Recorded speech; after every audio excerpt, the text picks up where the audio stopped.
ये जो मसालेदार चिप्स होता है ये बनता कैसे है, इसके बारे में हम जानेंगे। होता है तो आइए हम जानते हैं चिप्स बनता कैसे है। नमस्कार, मेरा नाम शिल्पी है और मैं इस वीडियो में इस चैनल पे आपको बिजनेस से रिलेटेड सारी चीज़ें मैं आपको बताऊंगी और आपको मैं ये बताऊंगी इसमें कि आप कैसे बिजनेस कर सकते हैं।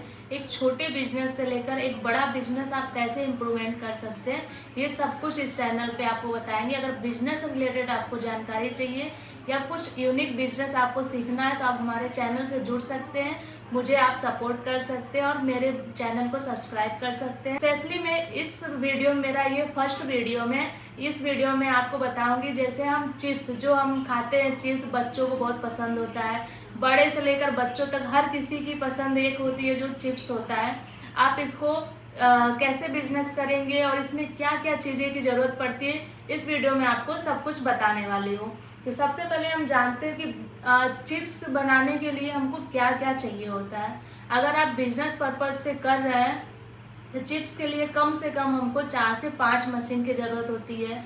सबसे पहले हमारा काम क्या होता है, आलू जो होता है उसको छीलने का या साफ करने का काम। आलू को हम जब धुलते हैं, धुलने के बाद क्या काम होता है, उसका जो छिलका होता है उसको निकालने का काम होता है। तो उसके लिए हम लेते हैं पीलर मशीन। ठीक है, पीलर मशीन में आपका क्या होता है, आलू को पूरे अच्छी तरीके से साफ करके उसका जो छिलका होता है उसको निकाल देता है। फिर उसके बाद फिर धुलने के बाद हम उसको कटिंग करते हैं। कटिंग करने का, जब कटिंग आपको जो भी साइज करना है आपको उस कटिंग कर सकते हो, मशीन में दिया हुआ रहता है। आप जिसको हम पोटैटो स्लाइसर मशीन बोलते हैं, पोटैटो स्लाइसर मशीन आप ले सकते हैं, जिससे आपका इजली कटिंग हो जाएगा।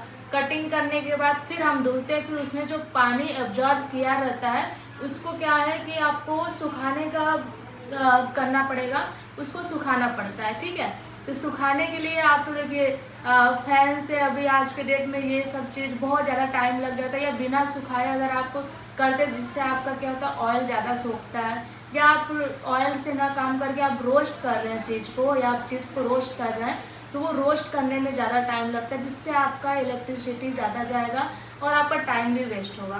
कुछ ले सकते हैं जो कि होता है हाइड्रो मशीन। हाइड्रो मशीन का काम क्या होता है कि जो पानी एक्स्ट्रा आपका रहता है वो और पानी को रिमूव भी करता है, और हाइड्रो मशीन ऐड कर सकते हैं जिससे आपका तेल कम सोखेगा और रोस्ट करने में कम टाइम लगता है, जिससे हमारा क्रिस्पी बनता है। अगर आप हाइड्रो का यूज नहीं करते जिससे हमारा क्या होता है, चिप्स क्रिस्पी नहीं बनता है और उसमें थोड़ा सा एक नरम जैसा नरमपन रहता है, तो वैसा क्या होता है मार्केट में ज़्यादा नहीं चलता है।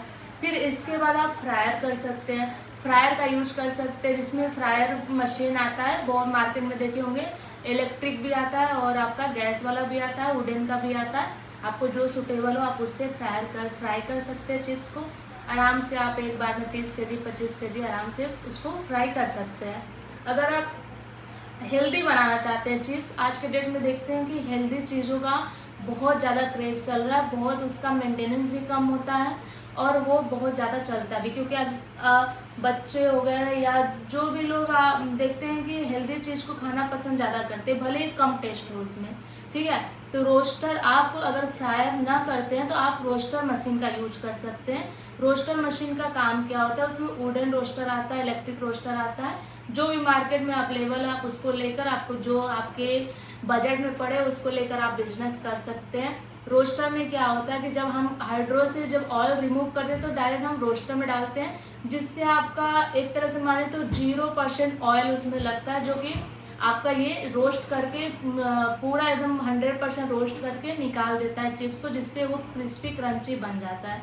फिर उसके बाद हम मसाला कोट करते हैं उसमें। अगर आप फ्रायर करना तो आप फ्राई भी कर सकते हैं, अगर आपको रोस्ट करना तो फ्रायर में देखिए, फ्रायर और रोस्ट में आपका अंतर क्या होता है फ्लेवर में।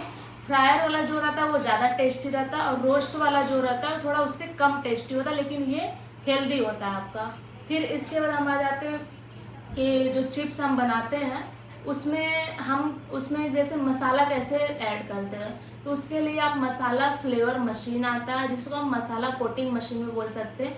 जैसे मान के चलो आप 25 केजी आप मसाला चिप्स को मिक्स करें तो उसका 10% फ्लेवर मसाला जो होता है हम उसमें डालते हैं, जिससे क्या होता है हमारा एक मान के चलिए तो एक बन जाता है कि हमारा एक फार्मूला हो गया, जिससे हमारा सेम टेस्ट जितना भी आप मार्केट में 1 साल 10 साल 20 साल चलाइए वो आपका हमारा 10% हो जाए। 10% ही उसमें हमेशा डालिए, जिससे आपका एक ब्रांड बन जाएगा और आपका एक टेस्ट रहेगा कि हाँ आपका ये टेस्ट का, ये ब्रांड का ये चिप्स है, ठीक है।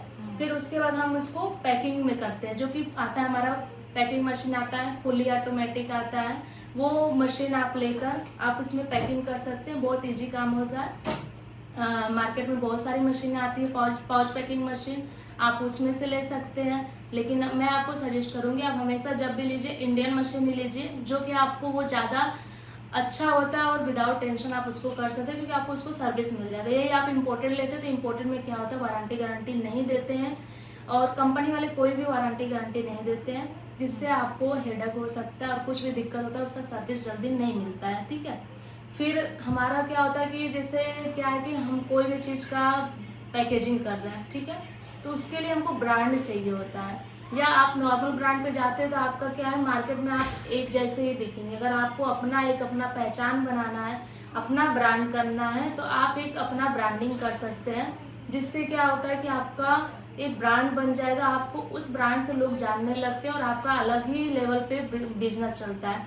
जैसे आप मान के चलिए आप अपना ब्रांड करवा लिया, ठीक है, फिर उसमें आता है कि आपका जैसे बार कोड आता है, आप बार कोड अगर उसमें आप करवा रहे हैं, जो कि बहुत सारे प्लेटफॉर्म हैं जो ऑनलाइन आप बार कोड निकलवा सकते हैं। सबसे पहले आपको फूड लाइसेंस की ज़रूरत पड़ती है, फूड लाइसेंस वाले ही आपको बार कोड देते हैं। तो उस बार कोड को आप ऑनलाइन आप किसी भी प्लेटफॉर्म से आप निकलवा सकते हैं, जिससे बार कोड लगाने से क्या होता है ना कि आपका वो बड़े लेवल पर और आपका एक ब्रांड वाला बिजनेस हो जाता है। वो आपका एक ब्रांड होता है जिसको कोई भी कॉपी नहीं कर सकता है, ठीक है। तो वो आप अगर बार कोड लगा रहेगा तो आप उसको मॉल में भी दे सकते हैं और कहीं बड़े लेवल पे आप उसको सेल कर सकते हैं, जिससे आपका उसका क्वालिटी बढ़ जाता है और आपका ब्रांड बन जाता है। तो अगर आपको ऐसा बिजनेस करना है तो आप इस तरीके से बिजनेस कर सकते हैं। और भी जानकारी चाहिए तो आप हमसे जुड़ सकते हैं। अगर ऐसा ही मज़ेदार बिजनेस आपको चाहिए, ऐसा आइडिया चाहिए, तो आप हमारे चैनल से जुड़िए, बहुत सारा प्यार दीजिए। ये मेरा फर्स्ट चैनल है और ये मेरा फर्स्ट वीडियो है। ऐसा बिजनेस का आइडिया दूंगी जो कि लाइफ टाइम आपके लिए चलते रहेगा। तो बने रहिए हमारे चैनल पे। नेक्स्ट वीडियो में हम बहुत अच्छा लेकर आएंगे बिजनेस आइडिया। तो मुझे बहुत सारा प्यार दीजिए, बस मुझे यही चाहिए। धन्यवाद।